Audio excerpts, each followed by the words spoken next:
No matter what Nintendo says, there is more lineup left in 2023. No matter how many ways they try to hide it, Nintendo has more games in 2023. They can act like they don't, but I'm telling you, despite lower forecast, Nintendo is also saying they'll do whatever they can to bolster Switch sales for the holiday season. There are more games coming, and today, we're going to get ready for them. Good morning, Mario, and good morning, Switch fans. Don't think that Pikmin is the last piece of corn on the cob. Yes, Tears of the Kingdom sold insanely well, 10 million copies in 3 days. I'm sure 20 million is going to happen sooner than we think. But Nintendo is not dumb. They cannot push new hardware. They cannot push big numbers. They cannot push big money to their shareholders without new products. DLC only does so much. And yeah, the Tears of the Kingdom DLC will be lucrative after how many copies of the game they've sold. Converting even a percentage of that brings in good money. But it does not push hardware. And Nintendo has said explicitly they will bolster that. They've promised their shareholders as much, and we just know Nintendo is not the type of company to sit and coast. They're not the type of company to sit back and just let nothing happen for their system. They'll definitely do it for the online, past systems, but they've been pretty darn great about regular releases, and their cadence of first half releases has betrayed any inkling that they're planning on sitting out the second half. So today we're talking about second half titles, and I need you to let me know in the comments down below which of these games you believe is going to hit and which of these you think I'm completely crazy for. All right, we have August, September, October, November, and December. August, September, October, November, December. 5 months with nothing. July 21st is Pikmin 4, and that's going to be a pretty sweet game. I'm very excited for that, but after that, based on all the leaks, all the rumors, all the facts we have, and just straight up logic of what we know is being worked on, here is what can happen after July 21st. I think Nintendo will probably have a mini direct in July. They've said basically that June is not their month, and we've heard from people like Jeff Grubb that they're not expecting anything more than a tweet or two in June. I think a partner showcase or a direct mini is possible though in July, leading up to Nintendo's August Gamescom debut. Kind of a debut. They haven't been there for 4 years, so debut does fit. Now, I do want to speculate on a new console, but I'm not going to do it in this video. This video is going to act like there is no new console, okay? We're talking strictly Switch 1 games as the system is. And I think there's about 4 really strong possibilities and then some wild cards in there as well. My lineup prediction, if I had to give you what I think the lineup is going to be, is that August is an off month, but then we have September, October, November, December with titles. And in September we have an F-Zero remake remastered. We've heard a lot about F-Zero coming back, and we know that Nintendo is interested in doing such, as they've talked about F-Zero themselves. We've heard from people like Silex Hunter and Nate Drake, and even Jeff Grubb about F-Zero and sort of a GameCube renaissance. I don't know exactly what F-Zero, what form it'll take, but I think F-Zero could absolutely hit in September. Now in October, we could have Paper Mario and the Thousand Year Door remake. Now this would be back-to-back remakes, which feels like a bit of a bummer for sales, but I will very much take the logical side, which is Nintendo is nearing the end of whatever this cycle is. Something is coming soon, whether it's this year or next holiday, I don't know. Like I said, we're not going to speculate on Switch 2 or Switch Pro here, but Paper Mario would make a lot of sense. People have been craving a return to that game. GameCube is not coming to Switch Online anytime soon, and so this would be a great title that provides plenty of gameplay and a nice Mario marketing opportunity. Although I will say, I do feel like there's another Mario title coming, so instead this could be a Fire Emblem game. And you say, wow, 2 Fire Emblems in the same year, but it is a very popular franchise, and the Switch is very mega, and we do know that Nintendo is working on another Fire Emblem game. That has been leaked and rumored for a long time. Alongside the most recent Fire Emblem game, we know that there was another one that was probably a remake. So I think between F-Zero, Fire Emblem, and Paper Mario, you're gonna get like maybe 2 of those. I feel like that is something that could easily and logically come out and would not be too out of the blue. Like, it's not like Nintendo's announcing a new Smash Brothers and it's out in September. We're talking about games from yesteryear that are being kind of redone, reduxed, and Nintendo had huge success with that in Metroid Prime Remastered. Now, Metroid Prime Remastered came in at a great price point. I don't think these will have the same fate.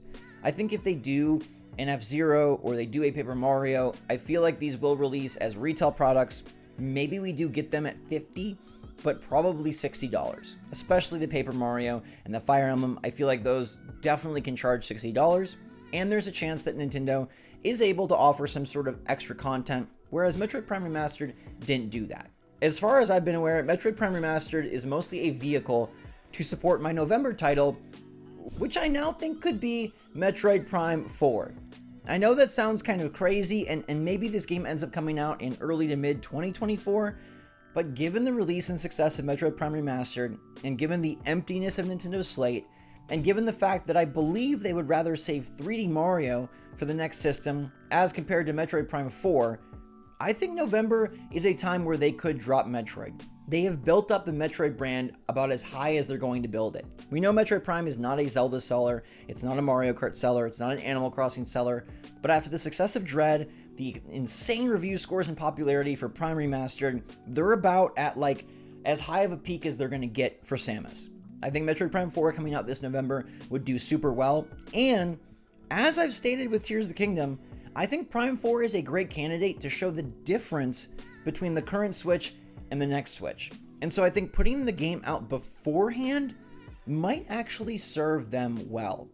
If you just put Metroid Prime 4 out for the new system, it's like, okay, yes, it looks great, but can we show that uptick? Can we show that upscale? With the success and popularity of Zelda, that's a great candidate, especially with all the building and the massive environments. Prime 4 with its expected really nice first-person graphics, like that would be another perfect opportunity to show off how the new Switch, whenever it arrives, does up the ante, does improve things. You can do some side-by-side and commercials and such.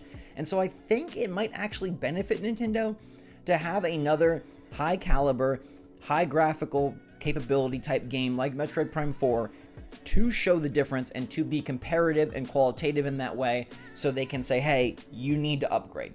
So Metroid Prime 4 could be the November game, and that honestly would be a humongous win.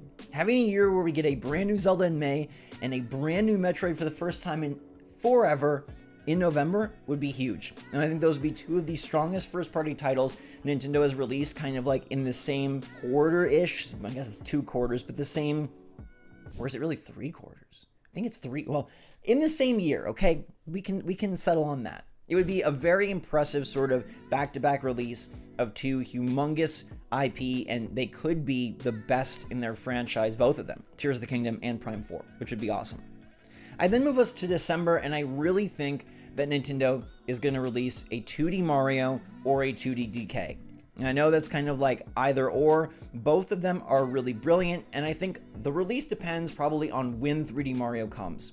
I don't think Nintendo is going to drop a 2D Mario very close to a 3D Mario. So if their plan is to release a new Switch early next year with 3D Mario, then this could be DK, and if their plan is next holiday, then this could be Mario. But I think it's time for a more traditional 2D platform to enter the fray, especially as a juxtaposition against Tears of the Kingdom, a humongous, massive, open-world, creative, imaginative game, and maybe even Metroid Prime 4, a first-person shooter with a more hardcore aesthetic and more of an adult-leaning theme concept, right? Like that's not the game you're gonna get probably for your like nephew at Christmas.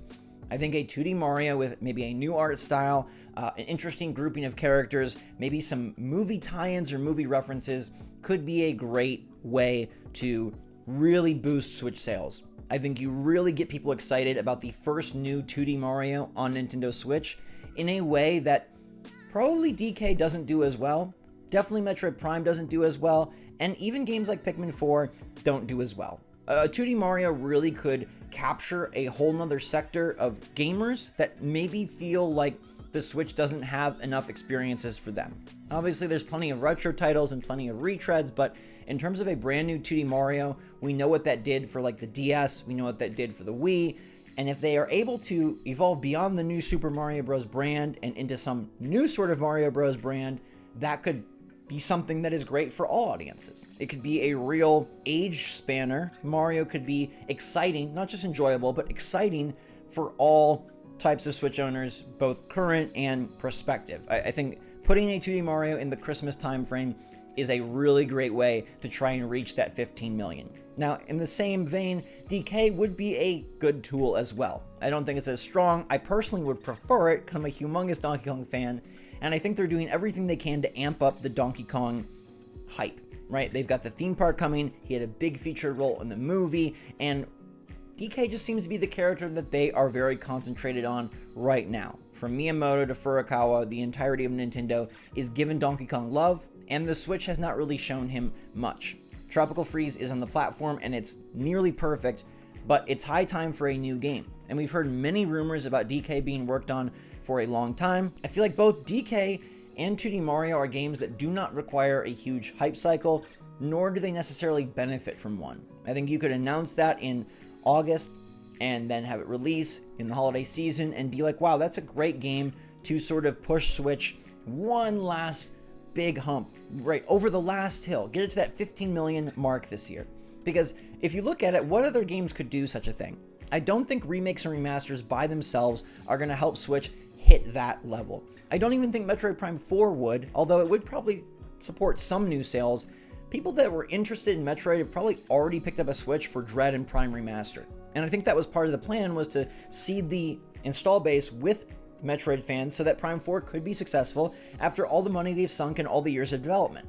So I think you really need a Mario-type title to do this, to do what Furukawa promised the shareholders, which would be to do what they can to bolster Nintendo Switch for one more oomph to reach 15 million or get as close as they can this holiday season. Now, we've heard rumors of Mario Baseball, but Mario Sports games always come out in the summer, and Mario Sports does not have the same appeal as a new 2D Mario. Like, maybe there is a crazy wild card world where there is 3D Mario this holiday season, but to me that only happens if there also is a new system. I think now, with the way things are going, Tears of the Kingdom and Prime 4 will be the titles that showcase the transition, and New 3D Mario will be the title that really cements the need for the new system. So I think you could be looking at a really solid fall, all things considered. A strange omission from Pokemon, but they kind of had their explosion last year, and so I feel like getting some combination of F-Zero, Fire Emblem, and Paper Mario as sort of your remaster retread but great filler food is perfect for early fall. And then the winter season, the holiday season, truly kicks off with Metroid Prime 4 and either Donkey Kong or 2D Mario. And then we're looking at what is absolutely an insanely great year. Massive Fire Emblem to kick things off. We have Zelda anchoring the middle of the year, and we have Metroid and Mario towards the end. Pretty soon, 2023 doesn't look like an off year, a coast year, a sit back year, a confusion year. It just looks like a dominant year for Nintendo. And they're doing whatever they can to continue making this system successful until they're ready to show off whatever they're ready to show off. Now, all this is out the window if Nintendo does decide to unveil a new console in the summer season, July, September, if they decide, August, if they're going to bring in something brand new. Boom, baby, we are in a whole different ballgame. But I cannot see a world where Nintendo drops anything less than like 3 or 4 titles after Pikmin 4. You may think that's crazy, but it's not. Everything I've been reading, everything I've been hearing, we know that Nate Drake has heard of unannounced titles. Jeff Grubb seems to believe that Nintendo will announce something, and I just don't see any world where Nintendo doesn't.